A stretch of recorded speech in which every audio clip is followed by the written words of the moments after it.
I'm Adrien Douady. My entire life's work in mathematics was centred on the complex numbers. My contributions helped to advance both algebraic geometry and the theory of dynamical systems. Complex numbers have a long history. You see here on the left Tartaglia and Cardano, mathematical pioneers who lived during the Renaissance. On the right, Cauchy and Gauss, who consolidated the theory during the 19th century. Complex numbers are not really as complicated as the name might lead one to believe. At first, they were called impossible numbers. Even today, they are still sometimes called imaginary. Well, it's true, it does take a little imagination. Yet today these numbers are everywhere in science and are not really mysterious anymore. In particular, thanks to them, one can construct beautiful fractal sets, something I worked on a lot. I even produced a film, The Dynamics of the Rabbit. It was one of the first animated films in mathematics. Let me begin by explaining the complex numbers on the blackboard. Mathematicians just love writing with chalk.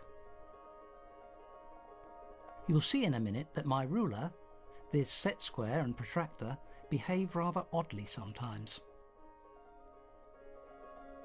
Let's draw a graduated line on the blackboard. One of the most beautiful ideas in mathematics is to link geometry to algebra. This is the starting point of algebraic geometry. Just as we can add numbers, we can add points. Here is a red point on the line and another blue one. Let's add these 2 points. We get the green point. 1 plus 2 equals 3. When the red and blue points move, the green point, which is the sum, must move too. More interesting still is multiplication of points. Let's look at multiplication by -2, for instance. It transforms the point 1 into the point -2, of course. And if you multiply again by -2, you have to do the same thing.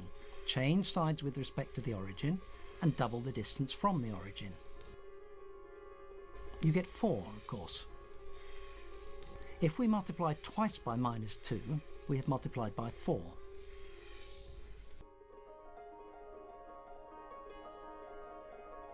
Multiplying by -1 is very easy.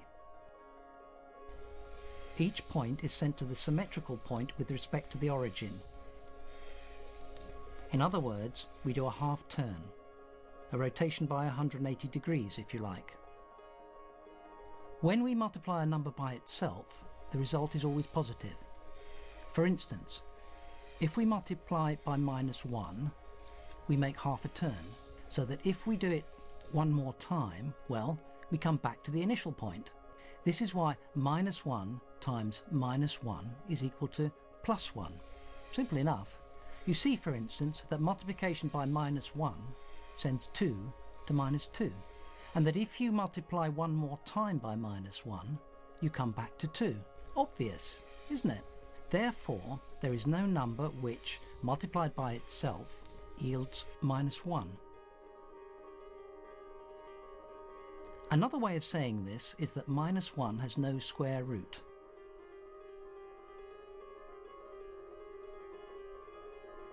But of course we are underestimating the inventiveness of mathematicians. At the beginning of the 19th century, Robert Argand had a really great idea. He said to himself, since multiplying by -1 is a 180-degree rotation, its square root is a rotation by 1/2 of 180 degrees, 90 degrees. If I do 2 quarter turns one after another, I end up doing a half turn. The square of a quarter turn is a half turn, hence -1. It's easy when you know how. Argand decided, therefore, that the square root of -1 is represented by the point which is the image of 1 by a 90-degree rotation.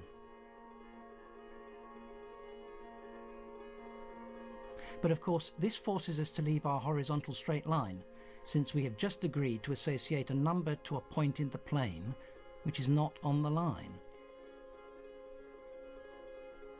As this construction is a bit strange, we say that this point, the square root of -1, is an imaginary number. And mathematicians denote it by I. But once we have the courage to leave the line, everything else is easy. We can represent 2i, 3i, and so on. Each point in the plane represents a complex number, and conversely, each complex number defines a point in the plane. Points in the plane become numbers in their own right. These numbers can be added, just like usual numbers. Look at the red point, which is the point 1 plus 2i. Let's add 3 plus I, which is the blue point. Well, you add them just as school children do. That gives us 4 plus 3i.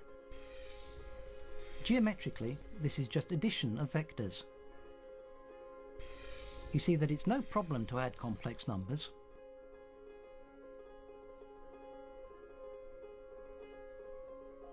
Much more interestingly, these complex numbers can also be multiplied, just like real numbers.